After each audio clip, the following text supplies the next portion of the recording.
கிரைட்டம் ஃபேன்ஸுக்கு வணக்கம். சின்னசுவாமியில நடந்த கடைசி மேட்ச் அப்படிங்கிற மாரி சொல்லலாம். ஸோ இதுக்கப்புறம் உங்களுடைய ஹோம் கிரவுண்ட் சேஞ்ச் ஆகுது. ராய்ப்பூர் ஆர் சம்திங் வேற எங்கேயோ விளையாட போறாங்க. ஸோ இந்த மேட்ச ஜெயிக்கணும் அப்படிங்கிறத வந்துட்டு ரொம்ப மும்முரமா இருந்தாங்க RCB. So RCB versus GT match என்ன நடந்துச்சு? எப்படி ஜெயிச்சாங்க?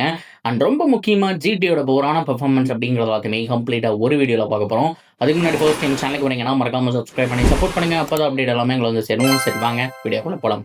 ஸோ ஃபர்ஸ்ட் ஆஃப் ஆல் ஒரு டீமுக்கு 7 ஹோம் மேட்சஸ், 7 அவே மேட்சஸ் இருக்கும். ஆர்சிபியை பொறுத்தவரைக்கும் அவங்களுடைய ஹோம் மேட்சஸ் சின்னசுவாமியில முடிச்சுட்டாங்க. என்ன ரீசன்ங்கிறது உங்க எல்லாருக்குமே தெரிஞ்சிருக்குன்னு நினைக்கிறேன். ஸோ இந்த தடவை லிமிடெட் கேம்ஸ் தான் நடத்தணும் அப்படிங்கிற மாதிரி சொல்லிட்டாங்க. அதனாலேயே பார்த்தோம் அப்படின்னா ஏகப்பட்ட ப்ராப்ளம்ஸ் காரணமா ஏகப்பட்ட பிரச்சனைகள் இருக்கு. பட் ப்ராப்பரான ரீசன்ஸ் என்ன அப்படிங்கிறத சொல்ல. ஸோ எனிவே சின்னசுவாமியில இதோட மேட்சஸ் அப்படிங்கிறது முடியுது. இனியெல்லாம் ஆர்சிபி விளையாட போறது இன்னொரு ஹோம் கிரவுண்ட் அப்படிங்கிற மாதிரி வச்சுக்கலாம். ஸோ திரும்பி இங்கே வரமாட்டாங்களா ப்ரோ அப்படின்னா பிளே ஆஃப் ஃபைனல் இங்கே தான் நடக்குது. ஸோ பிளே ஆஃப்க்கு குவாலிஃபை ஆனதுக்கப்புறம் இங்கே வருவாங்க அப்படிங்கிறத வந்துட்டு தெரிஞ்சுக்கலாம். யோசிச்சு பாருங்க. ஸோ இதே சின்னசுவாமியில் ஃபைனல் நடந்து இங்கே டிராஃபி ஜெயிச்சாங்கன்னா உங்களுக்கு எப்படி இருக்கும் அப்படிங்கிறத சூப்பரான ஒரு விஷயம் தான். ஸோ இங்கிருந்து ஆர்சிபிக்கு ஈஸியான டாஸ்க்கு தான். வேல இருக்காங்க. இப்போவே ஆல்மோஸ்ட் அவங்களுக்கு தேவையான வெற்றிகள் வந்துச்சு. லாஸையும் பார்த்துட்டாங்க. இனிமேல் அவங்க வந்துட்டு ப்ராப்பரான கிரிக்கெட் மட்டும் விளாண்டா போதும். ஸோ இன்னைக்கு விளாண்டது உண்மையாலுமே சூப்பரான கிரிக்கெட்டு. பட் ஜிடியோடைய புவரான பர்ஃபார்மன்ஸ் அப்படிங்கிற மாதிரி நான் சொல்லுவேன். ஸோ ஃபர்ஸ்ட் ஆஃப் ஆல் அவங்களுடைய பேட்டிங் டெரிஃபிக்காக இருந்துச்சு. சாய் சுதர்சன் ஒரு பக்கம் ஆணி அடித்த மாதிரி நின்று சரியான ஒரு இன்னிங்ஸ் 100 அடித்தார். கில்லு ஒரு சின்ன கேமியோ ஆனாருங்கிற மாதிரி சொல்லலாம். 20 பாலுக்கு 30 சம்திங் மாதிரி சேர்ந்தார். பட்லர் ஒரு விக்கெட் அப்படிங்கிறது ஒன் சைடு போயிட்டே இருந்துச்சு. ஸோ கடைசியாக ஹோல்டருடைய டீசென்ட் இன்னிங்ஸ்னால ஒரு குட் டோட்டல் 200 அப்படிங்கிறது இப்போ சேஸ் செய்யக்கூடிய டோட்டல் அப்படின்னா கூட குட் டோட்டல் இருந்தாலுமே ஒரு 30 ரன் ஷாட் அப்படிங்கிற மாதிரி சொல்லுவேன். 225லிருந்து ஒரு 35-40க்குள்ளே போட்டிருக்கணும் ஜிடி ஆடிட்டு இருந்த ஃப்ளோக்கு. ஸோ அது வரல. Because terrific bowling performance by ஆர்சிபியோட சுயாஸ் சர்மா அண்ட் புவி. என்னங்க ஹெஸ்லுட் ஒரு பக்கம் அடி வாங்குறாரு, ரசிக் தர்சலாம் ஒரு பக்கம் அடி வாங்குறாரு. ஆனால் இந்த மனுஷன் தனி ஜோனில் பவர் பிளேல போட்டாரு கம்மியான ரன்ஸு, டெத்தில் போட்டாரு கம்மியான ரன்ஸு. இதுதான் புவிக்கு இருக்கக்கூடிய கிளாஸ் அப்படிங்கிற மாதிரி சொல்லலாம். அப்படியே கட் பண்ணோம் அப்படின்னா ஆர்சிபியோட பேட்டிங். ஸோ இந்த இடத்துல தான் ஜிடியுடைய ஒரு புவரான பிளான் எக்ஸிக்யூஷன். நம்மளுடைய கேப்டன் கில்லு என்னதான் நினைக்கிறாரு அப்படிங்கிற மாதிரி தெரியல. ஃபர்ஸ்ட் பால் வெயிட் ஆக வேண்டியது. ஸோ கேட்சை ட்ராப் பண்ணிட்டாங்க. அங்கேயே மேட்ச் முடிஞ்சு போச்சுங்க. ஒரு ரன், அதாவது 0ல அந்த பிடிக்க வேண்டிய கேட்சை விட்டதுனால ஸோ இப்போ என்ன ஆச்சு அப்படின்னா 80யா கன்வெர்ட் பண்ணாரு விராட் கோலி. 80 ரன் அடிச்சு போட்டாரு. சரியான ஒரு இன்னிங்ஸு. இதை தான் பண்ணக்கூடாது. விராட் கோலிக்கெல்லாம் சான்ஸ் கிடைக்கிறதே பெரிய விஷயம் அப்படிங்கிற மாதிரி அந்த கேட்ச் எல்லாம் ஈஸியாக பிடிச்சிடணும். அதை விட்டா மனுஷன் காட்டுன்னு படம் போட்டு காமிச்சிட்டாரு. இன்னொரு பக்கம் ஜேக்கப் பெத்தல் உள்ள வந்தாரு சால்ட்டுக்கு பதிலாக. இட்ஸ் ஓகே, ஒரு குட் இன்னிங்ஸ் நல்லா ஸ்டார்ட் பண்ணாரு. பட் அதை கன்வெர்ட் பண்ண முடியல. ஆனால் படிக்கல் வேற ஜோன்ல வேற பெரியில் ஆடிட்டு இருக்காரு. அங்கே தான் போரான எக்ஸிக்யூஷன். அரௌண்ட் த ஸ்டெம்ப்லேருந்து வரவே இல்லை. பிரசித் கிருஷ்ணா ஒரே பால் தான் அரௌண்ட் த ஸ்டெம்ப்லேருந்து போட்டாரு. அது கூட 6 போச்சு. பேச மட்டும் கம்மி பண்ணியிருந்தா அது கூட கேட்சாக மாறி இருக்கிறதுக்கான சான்ஸ் இருக்கு. ஆனால் மற்றபடி எத்தனை பாலுங்க காலிலேயே போட்டு கொடுக்குறாங்க. அல்வா பால் அவர் அடிச்சது ஃபுல்லாமே அல்வா ஷாட் அடிச்சாரு.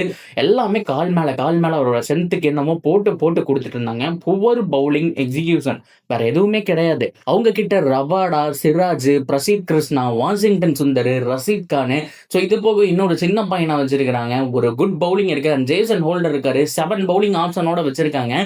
இருந்தும் பார்த்தோம் அப்படின்னா தோத்துருக்கிறாங்க. பவுலிங்கோட எக்ஸிக்யூஷன் சரியில்லை. யாருமே ப்ராப்பர் லைன் அண்ட் லென்த் போடல. ஃபீல்டிங் மட்டமாக வச்சிருந்தாரு அப்படிங்கிற மாதிரி சொல்லலாம். ஏகப்பட்ட கேப் அப்படிங்கிறது ஈஸியாக இருக்குது. பேட்ஸ்மேன் தட்டி விட்டா போகிற மாதிரி லாங் ஆஃபே கம்மியாக யூஸ் பண்ணக்கூடிய ஒரு ஆள் வந்துட்டு கில் அப்படிங்கிற மாதிரி சொல்லலாம். லாங் ஆஃப் வந்துட்டு மோஸ்ட்லி வைக்கவே இல்லை. கிட்டத்தட்ட ஒட்டுமொத்த நீங்கள் இன்னிங்ஸையுமே எடுத்து பார்த்தீங்கன்னா ஏதாவது ஒரு 3-5 ஓவருக்குள்ளே தான் இருந்திருக்கும் போல. மிட் ஆஃபை வச்சுக்கிட்டு உள்ள கவர் ஃபீல்டர்ஸை வச்சுக்கிட்டு ஸோ இந்த மாதிரி தான் ஆப்ரேட் பண்ணிட்டு இருந்தாரு.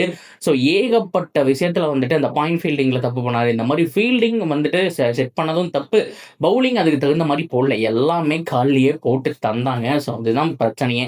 ஸோ மற்றபடி ஒரு குட் இன்னிங்ஸ். கடைசியில் கொஞ்சம் ப்ரெஷரை கிளப்புனாங்க. 5 விக்கெட் போயிடுச்சு. 30 ரன் வேணும். டிம் டேவிட் வந்து தூக்கி அடிச்சார். அவ்வளோதான். கேட்ச் நினைக்கும் போது அவர் அந்த ஃபோர்ஸுக்கே பார்த்தோம் அப்படின்னா 6 போயிடுச்சு. குருநாள் பாண்டியாவோட சின்ன கேமியோனால ஆர்சிபி ஜெயிச்சிட்டாங்க. புள்ளி பட்டியல்ல மாற்றம் வந்துட்டு செம்மையா ஏற்பட்டிருக்கு. அக்ஷனை பெட்டரா யூஸ் பண்ண 2 team Punjab and RCB and டாப்புங்க. அவ்வளோதான். இனி பாட்டம் 2க்கு தான் சண்டை. இவங்க 2 பேரும் எப்படியோ அடிச்சு புடிச்சு அந்த டாப் 2லயே சீல் பண்ணிருவாங்கங்கிறது என்னுடைய ப்ரெடிக்ஷன். பாட்டம் 2க்கு தான் ஏகப்பட்ட பேர் சண்டை பண்ணிட்டு இருக்காங்க. ஸோ இருந்தாலும் ஆர்சிபி ரிமைனிங் இருக்கக்கூடிய மேட்சஸை கொஞ்சம் பார்த்து ஆடணும். ஏன்னா குயிக்கா அந்த ஒரு 4 விக்கெட் போயிடுச்சு, 5 விக்கெட் போயிடுச்சு அப்படின்னா டிம் டேவிட் மேல ப்ரெஷர் விழுகுது. அவர் அடிக்க போய் அவுட் ஆகுறாரு. இந்த மாதிரி பல விஷயங்கள் இருக்கு. நம்ம பார்த்துருப்போம். போன மேட்ச் ஆக்சுவலா தோத்ததுக்கு காரணமே அதுதான். ஆரம்பத்தில் நல்லா தான் ஆடிட்டு இருந்தாங்க. ஆனா இந்த படிக்கல், ஜிதேஷ் சர்மாவெல்லாம் அவுட் ஆனதுக்கப்புறம் பார்த்தோம் அப்படின்னா, ஜிதேஷ் சர்மா கடைசி வரைக்கும் ஆடினார் அந்த பகல் மேட்ச்ல. பட் இருந்தாலுமே பால் சாப்பிட்டாரு. அவுட் ஆனதுக்கப்புறம் நீங்க பார்த்தீங்க அப்படின்னா ஒரு 170, 180 தான் வந்துச்சு. இதுதான் பிரச்சனை. ஆர்சிபிக்கு மிடில் ஆர்டர் பிரச்சனை இல்ல. ஆனா சீக்கிரமா அந்த ஒரு 3 விக்கெட், 4 விக்கெட் குயிக்கா ஒரு 2லேருந்து 3 ஓவருக்குள்ள போகுது அப்படிங்கிற பட்சத்துல பிரஷர் வந்துட்டு வருது. ஸோ அத வந்துட்டு ஹேண்டில் பண்ண பார்க்கணும். ஸோ மத்தபடி எல்லாமே பெர்ஃபெக்ட். ஒரு good team, solid performance, solid வெற்றி. பொறுத்திருந்து பார்ப்போம். இதே சின்னசுவாமிக்கு ரிட்டர்ன் வருவாங்க, டிராஃபி அடிப்பாங்கங்கிற நம்பிக்கை ஆர்சிபி ஃபேன்ஸ்ல இருக்கு. பட் இருந்தாலுமே பொறுத்திருந்து நம்ம வெயிட் பண்ணி தான் பார்க்கணும். So that's video guys. நீங்க என்ன நினைக்கிறீங்க? நிறைய பேர் ப்ரோ ஆர்சிபி வீடியோவே வரதில்லன்னு கேட்குறீங்க. எதை பத்தி பேச சொல்றீங்க? எல்லாம் பெர்ஃபெக்ட்டா இருக்கு. நான் பெத்தல எக்ஸ்பெக்ட் பண்ணேன் அப்படிங்கிறது உண்மைதான். ஆனா சால்ட்டுக்கு பதிலா இல்லாம அவர் பிளேயிங் 11லயே ஆடுவார்னு எக்ஸ்பெக்ட் பண்ணேன். பட் சால்ட்டுக்கு பதிலா வந்தது ஒரு நல்ல விஷயம் தான். லெட்ஸ் சி அவர்கிட்ட இருந்து ஒரு பிக் இன்னிங்ஸ் சீக்கிரமா வரும் அப்படிங்கிறத பார்க்கலாம். உங்களுடைய கருத்துக்கள் தாராளமா கமெண்ட்ல சொல்லுங்க. இந்த மாதிரி இன்னொரு வீடியோ மீட் பண்றேன். See you soon guys.